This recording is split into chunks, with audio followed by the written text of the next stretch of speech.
São 10h10. Voltamos aqui com o CBN Campinas. Como anunciado, temos uma entrevista exclusiva com o ex-presidente Lula aqui do PT. Estamos em contato com o ex-presidente que, apesar de anunciar a pré-candidatura no próximo dia 7, já tem uma agenda aí política sendo feita em várias cidades e amanhã estará aqui pela região de Campinas, estará em Sumaré, na Vila Soma, também aqui no encontro com prefeitos da região e finalizando essa visita aí vai ao Teatro de Arena da Unicamp, também com uma aula magna.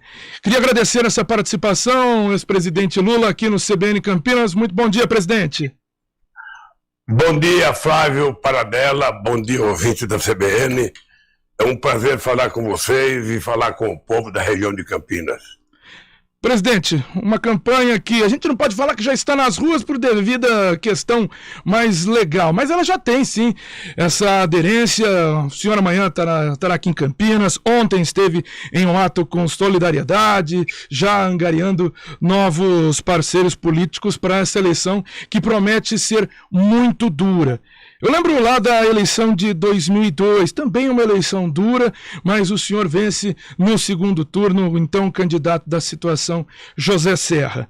Agora, depois de 20 anos e tudo que aconteceu na vida também do senhor pessoal e também na questão política, essa vai ser muito mais difícil que aquela que o senhor conseguiu pela primeira vez ser presidente da República?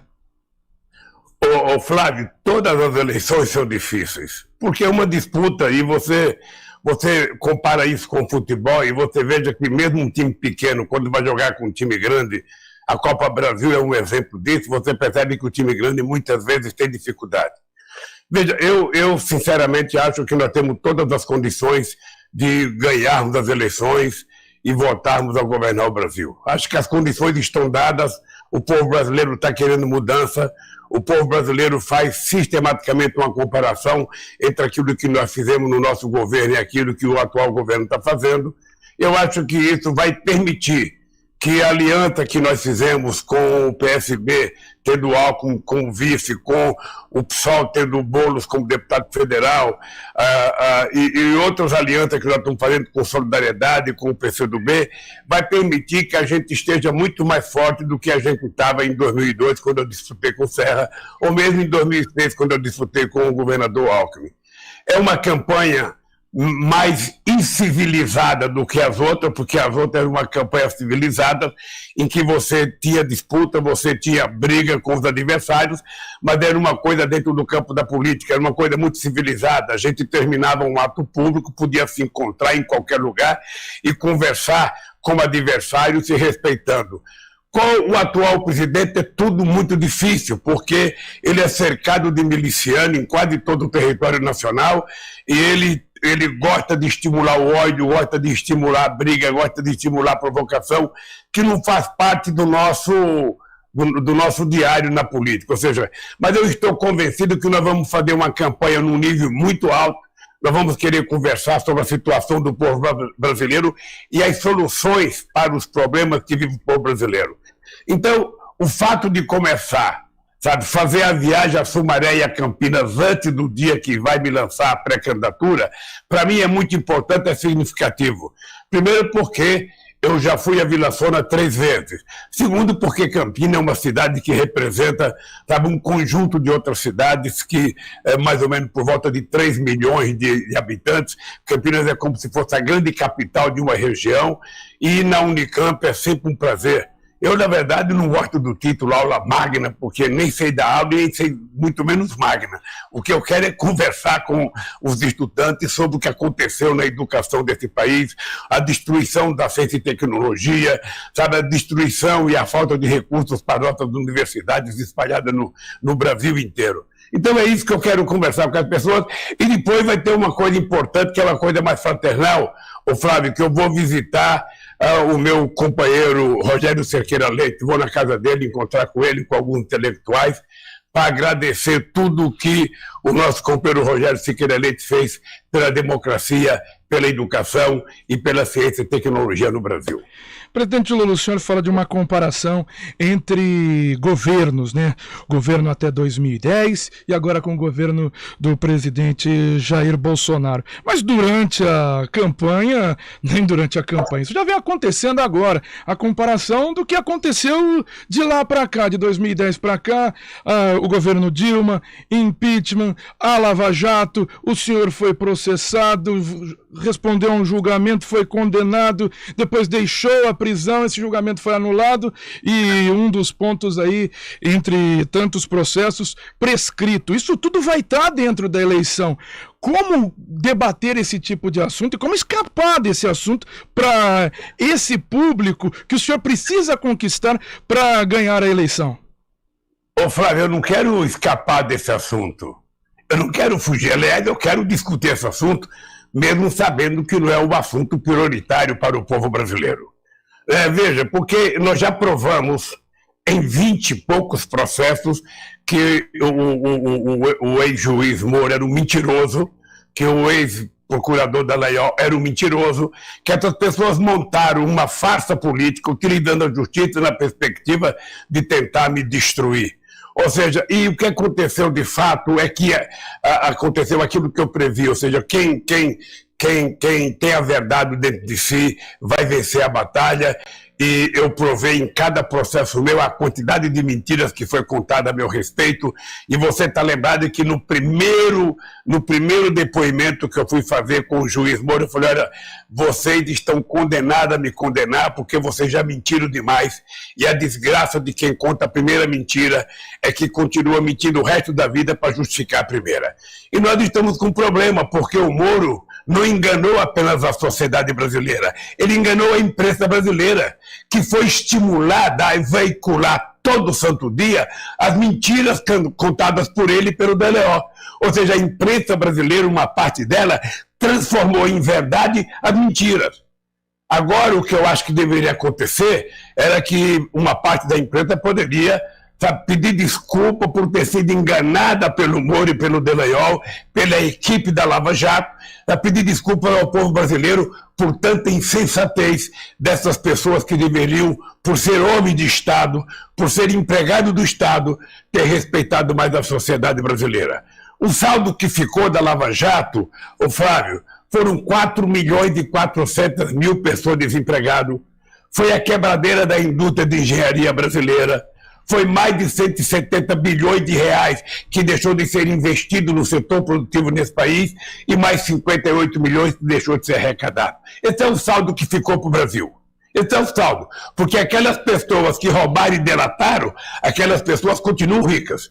Aquelas pessoas ficaram com metade do roubo. Ou seja, na verdade, a Lava Jato legalizou o roubo de quem roubou.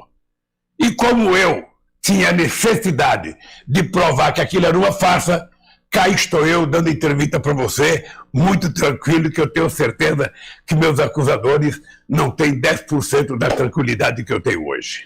E, presidente Lula, o senhor cita aí pedir desculpas. O seu atual parceiro, que deve ser então vice nessa campanha presidencial, Geraldo Alckmin, já pediu desculpas para o senhor? Porque na última campanha, lá em 2018, ele citou com veemência que o senhor queria voltar para a cena do crime. Ele pediu desculpa já?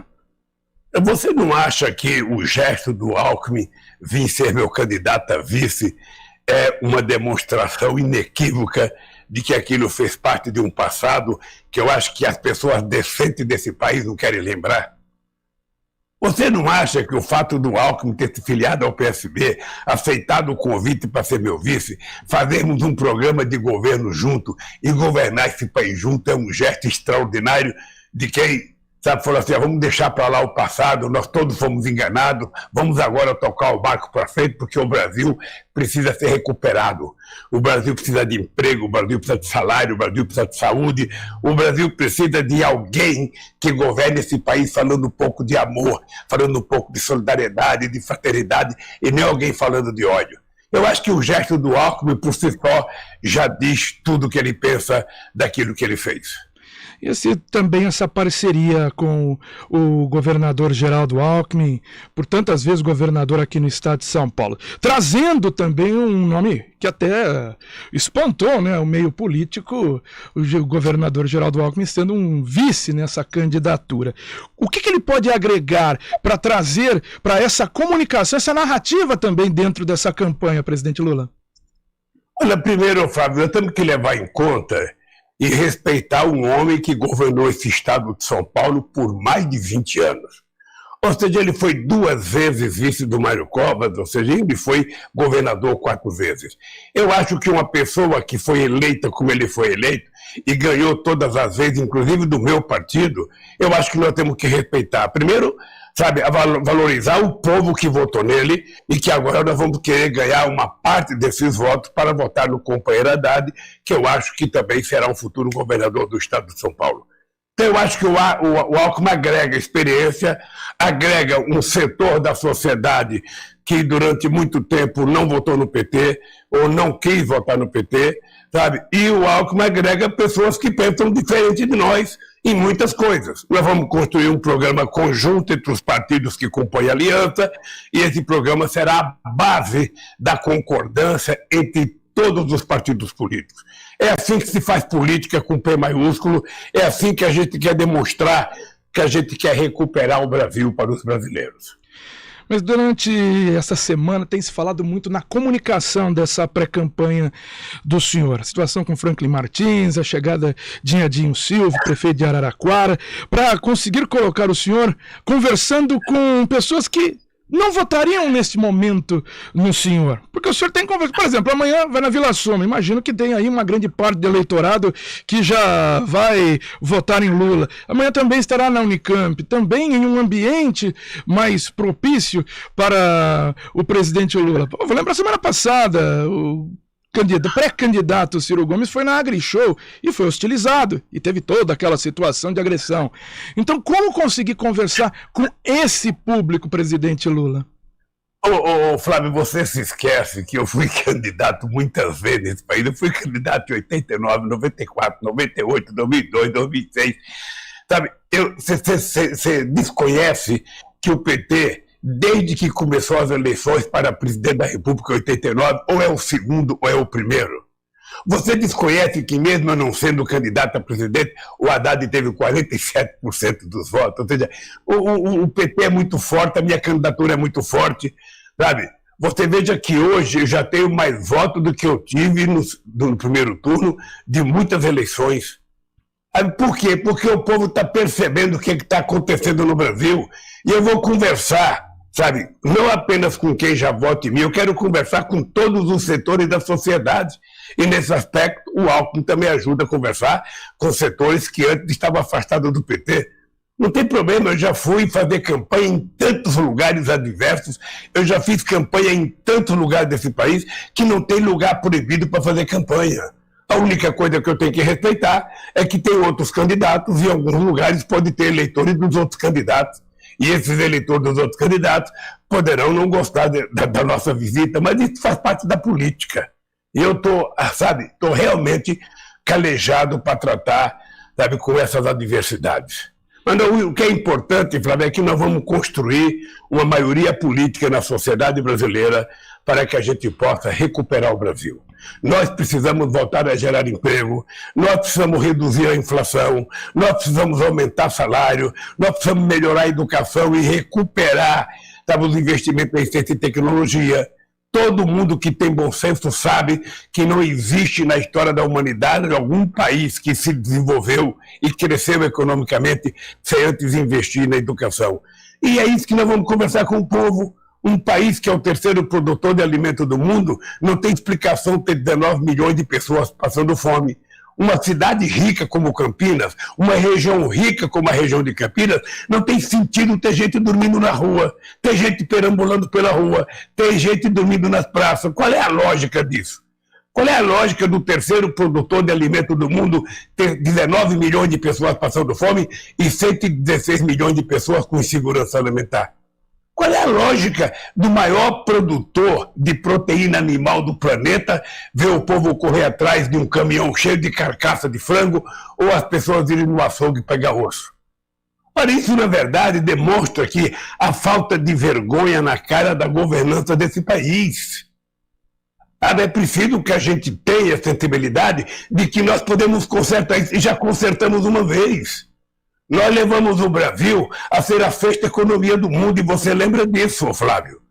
Nós levamos o Brasil a uma reserva internacional que ele nunca tinha tido na sua história, de 370 bilhões de dólares, que é o que salva o Brasil até hoje. Nós levamos o Brasil a diminuir a sua dívida interna bruta de 65% para 32%.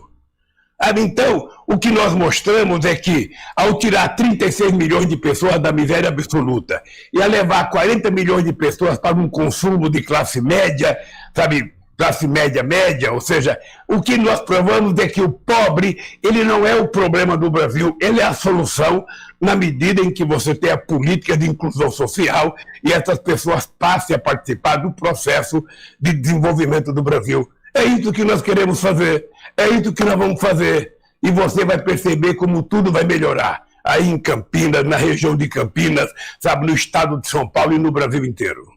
E, presidente, com tudo isso que o senhor trouxe para a gente, é lógico, a gente conhece sim a história do presidente Lula, que disputou tantas eleições, ganhou tantas eleições, fez governadores e também sucessores, como a presidente Dilma Rousseff, foi também reeleita, e o PT sempre participa da eleição presidencial e sempre está lá. Sempre está, pelo menos na segunda posição aí na eleição presidencial. Mas diante disso tudo, todo esse cenário que o senhor colocou, e realmente a economia está muito complicada, a inflação altíssima, mas o que a gente vê aí nessas disputas, a gente achava e via nas eleições, ou pelo menos nas pesquisas, que muita gente dava como certa a eleição do senhor, e até falando até em primeiro turno. E nas últimas pesquisas tem tido uma aproximação do presidente Jair Bolsonaro diante disso tudo que você colocou, presidente. O que está acontecendo? O que aconteceu para ele se aproximar tanto do senhor?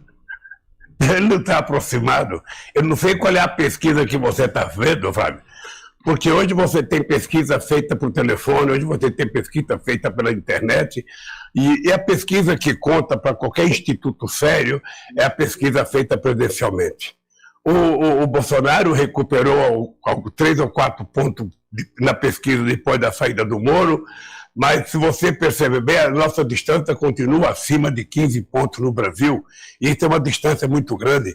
No segundo turno, essa distância aumenta para 20%, 25% dos votos, ou seja, eu estou tranquilo, eu estou com certeza de que nós temos todas as condições para ganhar as eleições em 2022. É preciso trabalhar, é preciso colocar o pé no chão, é preciso andar o Brasil, é preciso conversar com as pessoas, é preciso elaborar um programa que leve em conta a necessidade, sabe, de gerar os empregos que precisamos gerar, de recuperar a massa salarial que caiu 9% este ano, de fazer com que a gente tenha política de crédito para o pequeno e médio empreendedor brasileiro, ou seja, nós temos que fomentar o crescimento, sabe, da atividade do empreendedorismo para a gente superar um pouco a questão do emprego.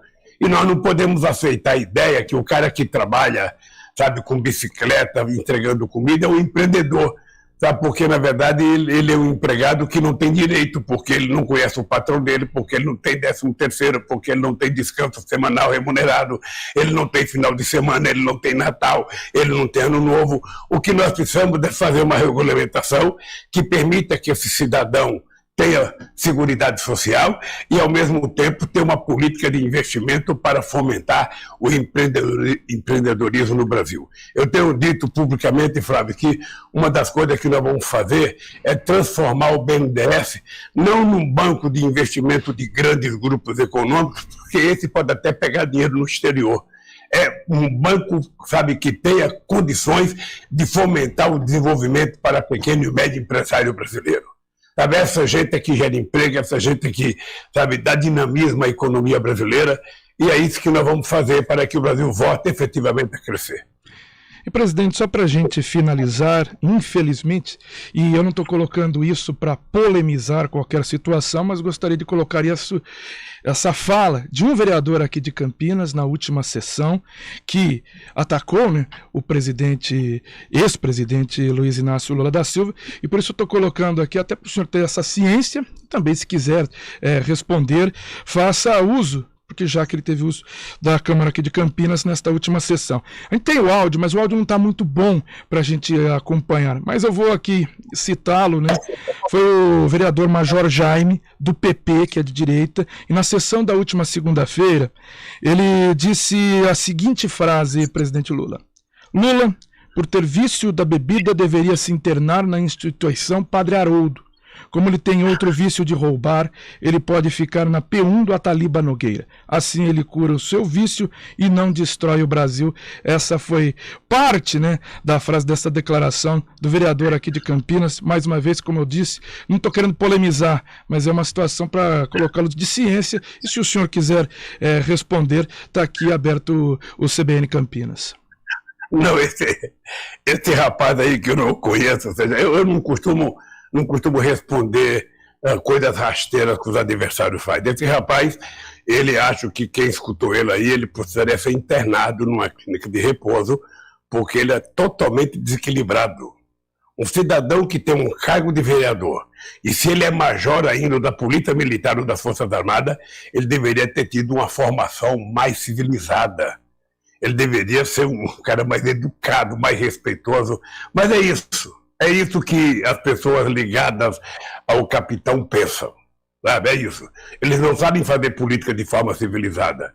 Eu possivelmente não farei essa campanha fazendo resposta rasteira aos meus adversários. Quem gosta de viver no lixo, que fique no lixo, porque eu não participarei disso. Presidente Luiz Inácio Lula da Silva, pré-candidato aqui à presidência da República. Lançamento da pré-candidatura será no dia 7 de maio. Queria agradecer a participação do senhor aqui no CBN Campinas. Gentileza aqui de poder atender a CBN. Ô Flávio, eu queria terminar apenas dando um abraço no meu companheiro Torinho, que eu vou encontrar amanhã, no companheiro William, que é o nosso vereador presidente da Câmara, lá em Sumaré, e dizer para você que é com muito orgulho que eu estarei na região amanhã, dando um abraço nas pessoas que eu gosto e que eu conheço. Tá? Um abraço, obrigado pela entrevista. Muito obrigado pela participação. Tá aí o ex-presidente Luiz Inácio Lula da Silva.